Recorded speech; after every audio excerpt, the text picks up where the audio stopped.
Welcome back. It's Wednesday. We're going to start with chapter 7. It's called 1, 2, 3. And we're reading in the Haunted Castle on Hallows Eve, book number 30. So that's why Merlin sent for those books, said Teddy. What books? Who's the Raven King, said Jack. Now it all makes sense, said Teddy. Who's the Raven King, said Jack. But I wonder how he found the Diamond of Destiny, said Teddy. Teddy, who's the Raven King? Jack nearly shouted. He's a terrifying creature who comes from the other world, said Teddy. I read all about him in one of the books I brought Merlin from Morgan's library. As a boy, the Raven King longed to be a bird so he could fly. He stole a spell from the Wizard of Winter, but he didn't have the magic to make it work properly. So the spell only worked halfway. It made him half bird and half human. Oh man, said Jack. Now he commands a huge army of ravens who treat him as their king, said Teddy. Why would he steal the Diamond of Destiny? Asked Annie. I don't know, said Teddy, but we must get it back for the sake of Camelot's future, and for these ghost kids too, said Annie, and the ghost dog. She looked around the room. Don't worry, she called. We'll help all of you. We'll get the Diamond of Destiny back. We will? Asked Jack. How? We don't know where this crazy raven man lives or anything. Look, more writing, whispered Teddy. She heard you. 3 more words slowly, appeared in the mirror dust. Nest on mountaintop. Jack felt cold air whoosh by him again. The curtain covering the window moved aside. The patch of moonlight shone on the floor. Jack, Annie, and Teddy walked to the window and looked out. In the distance, a craggy mountain rose into the moonlight sky. Ah, whispered Teddy, so there dwells the Raven King. I had thought his nest was in the other world. It might as well be, said Jack. We'll never be able to get to the top of that mountain. Aye, said Teddy. No mere mortal can climb that steep rock. How will we get to the Diamondback? Cried Annie. I said no mere mortal, said Teddy. I am more than a mortal, remember? I'm a sorcerer. Yeah, but your rhymes never work, said Annie. True, but I have more than just rhymes, said Teddy. He pulled a twig out of his pocket. See? What's that? Said Jack. 'Tis an enchanted hazel twig, said Teddy. Its magic is strong enough to change me into anything I want. Oh, wow, said Annie. Did Morgan give you that? Asked Jack. No, said Teddy. Morgan and Merlin do not even know I have it. A forest sprite, a cousin of my mother's, gave it to me, in case I was ever in urgent need. So what do you want to change into? Asked Annie. Why, a raven, of course, Teddy said. Teddy's crazy, thought Jack, but Annie didn't seem to think so. What a cool idea, she said. They're both crazy, thought Jack. 'Tis cool indeed, said Teddy. He held up the twig. Wait a minute, said Jack. Do you have a plan? I mean, what are you going to do once you change into a raven? I shall fly up to the mountain nest, said Teddy. Find the diamond, bring it back, mission done. And what do we do? Asked Annie. Wait here for me. I'll be back as soon as I can, said Teddy. He climbed up onto the window ledge. His moon shadow stretched across the floor. Good luck, said Annie. Thank you, said Teddy. He raised his hazel twig. Stop, said Jack. Can we discuss your plan a little more? But Teddy was already sweeping his hazel twig through the air. He waved it from the top of his head to the tips of his toes. Teddy, stop, said Jack. But Teddy started his rhyme. Oh, hazel twig from hazel tree, make me a raven. Quick, he said, a word that rhymes with tree. Wait, said Jack. Doesn't rhyme with tree, said Teddy. 3, said Annie. Brilliant, said Teddy. He started again. Oh, hazel twig from hazel tree, make me a raven. 1, 2, 3. He waved the twig wildly. Careful, said Jack. He ducked and covered his head. Suddenly, he heard a roar. He felt a blast of heat. Then he heard a strange screech. Jack looked up. Teddy's hazel twig had fallen to the floor. Jack saw Teddy's shadow on the floor too, but it was no longer the shadow of a boy.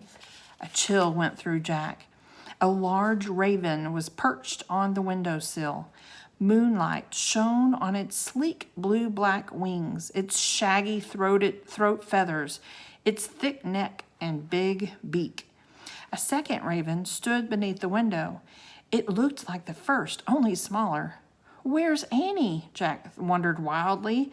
He tried calling her name, but a terrible croak came from the back of his throat. "Acne?" Jack felt as if he were caught in a terrible nightmare. With jerky turns of his head, he peered down at his own body.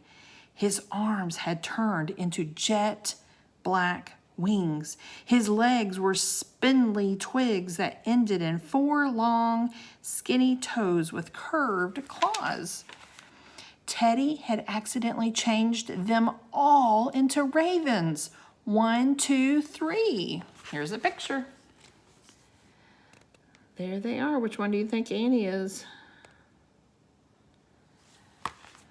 I bet she's the smallest one. All right, chapter 8 is called Spree, Spree. "Craw-jaw, crock-a-nee," Teddy croaked. Teddy was speaking Raven now, but Jack understood him perfectly. Teddy had said, "Sorry, Jack and Annie." Annie stepped forward. She fluttered to the window ledge and perched with Teddy. "Graw-quirk," she croaked. "That's okay. This is fun." "Quirk," Jack squeaked. "Fun?" "Grow-jaw," croaked Annie. "Caw spree." "Come on, Jack, let's fly." Annie and Teddy lifted off the ledge and disappeared into the moonlit mist. "This can't be real," thought Jack. "It can't be real." He looked at his feathers and claws. He stretched out his right wing, then his left. He flapped them both. Before he knew what was happening, he lifted clumsily off the floor and landed on the window ledge. Jack saw Annie and Teddy flying around in the moonlight. They were zipping about like acrobats, diving and tumbling through the air. "Acne-caw," Jack crowed. "Annie, come back." "Spree, spree," she called, which meant fly, fly. "Acne." Annie rose from a dive. In one easy swoop, she glided up and sat beside Jack on the window ledge. "This is so much fun, Jack," she croaked. "Don't just sit here." Teddy flew by them. "I'm off to the mountain top," he croaked. "Fly with me." "Come on, Jack," croaked Annie. She took off after Jack, swooping through the cool night air. Oh, man, fear clutched Jack's small raven heart. "I have definitely entered the tunnel of fear now," he thought. Merlin's words echoed in his mind. "Proceed onward with courage, and you will come out into the light." Jack looked out at the night. He closed his eyes. He jumped off the ledge. Jack was falling. He opened his eyes and flapped. His wings lifted him up.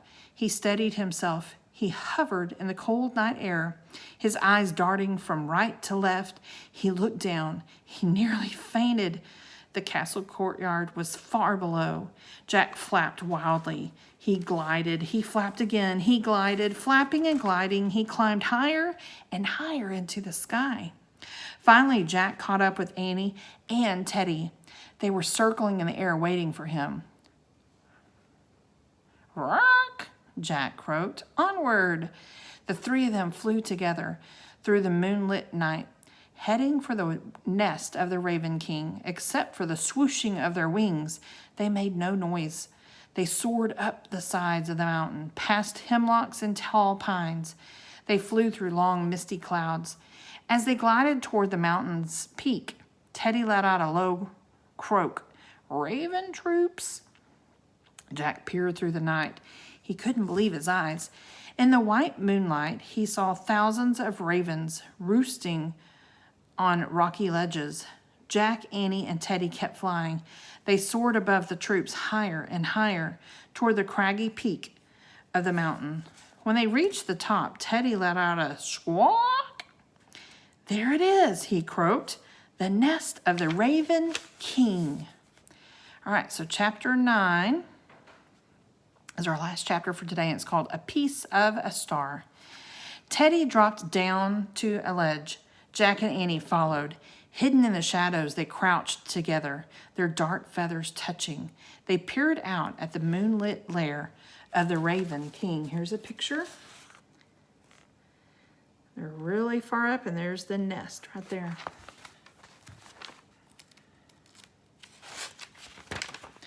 The king's giant nest was tucked under a rocky overhang. It was made of mud, twigs, and long strips of tree bark.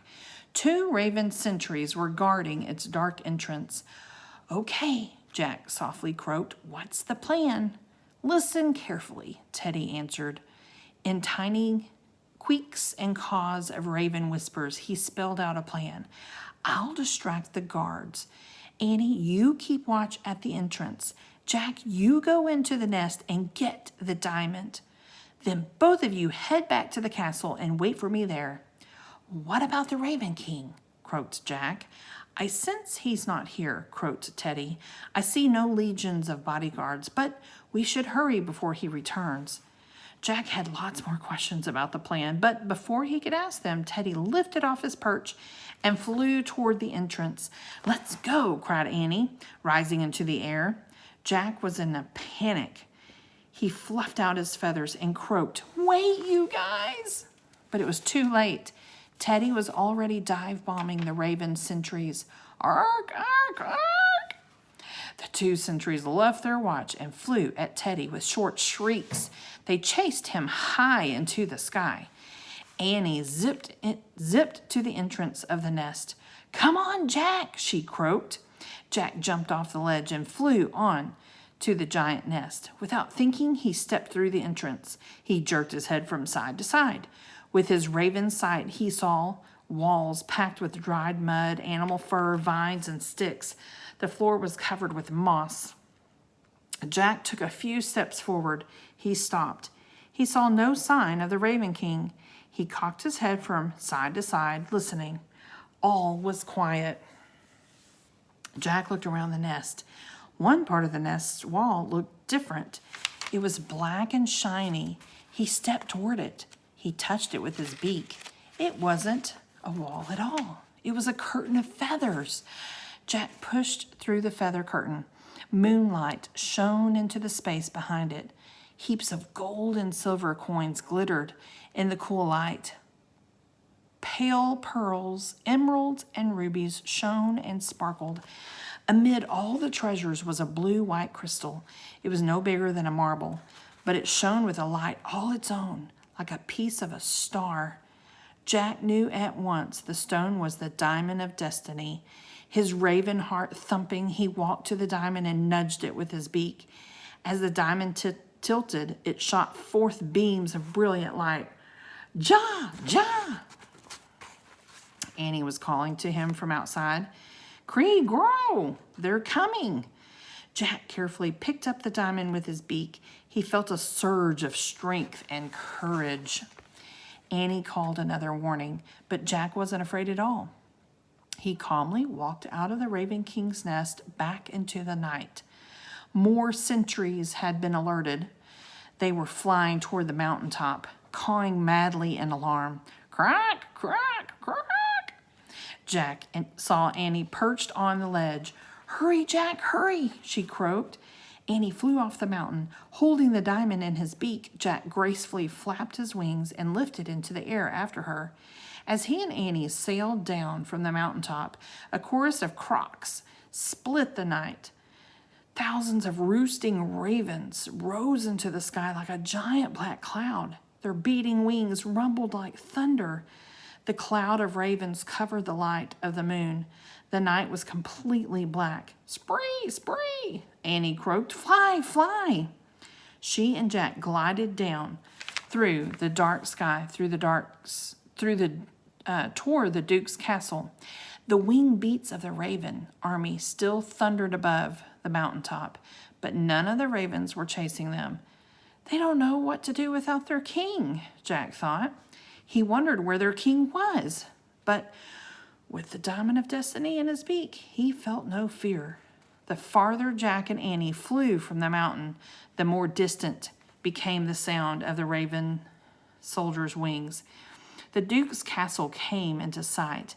Jack saw the light of Teddy's lantern in the nursery, but he didn't want to stop flying just yet. Instead, he swooped over the castle to keep over the courtyard, the gatehouse, and the bridge, over the candlelit cottages and oak forest. Annie flew with him.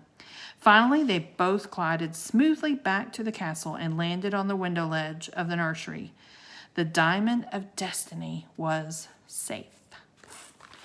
All right, tomorrow we will pick back up in chapter 10, and the title of chapter 10 is called Where Is It? Okay, I hope y'all are enjoying it. See you tomorrow.